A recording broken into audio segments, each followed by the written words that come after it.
Greg's second question, and that's on scriptural authority. How do we as Christians assert that the Bible is distinguishable from any other so-called holy literature? Yeah, for me, this is about testing the coherence of its truth propositions.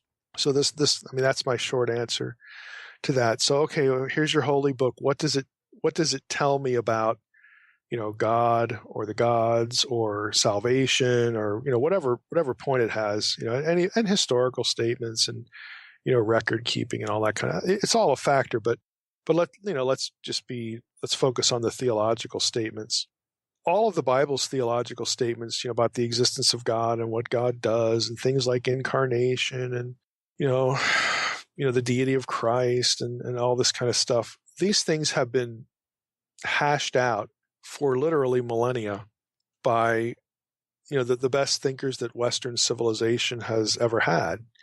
And their logical and theological, philosophical coherence has been tested and approved over and over and over again.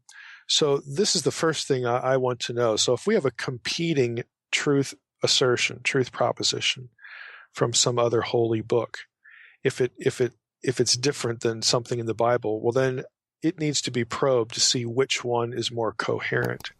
That's the way I would approach the whole question.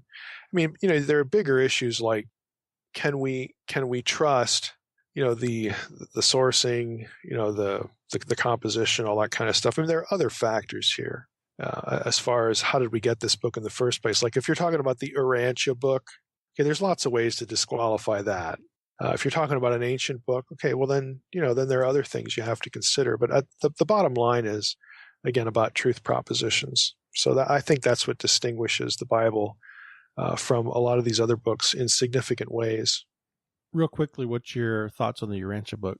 I think it's most likely an amalgamated forgery. What I mean by that is I think it has modern origin and that its content is drawn from theosophical literature of the day with rewriting. I suspect that if you put all of the theosophical literature of the early or the late 19th century, early 20th century into a database, I've actually looked into this, and it would be a monumental task because there's thousands and thousands of publications. It's not just Madame Blavatsky. That's the familiar stuff, but there were hundreds of people writing stuff about theosophy, in those periods.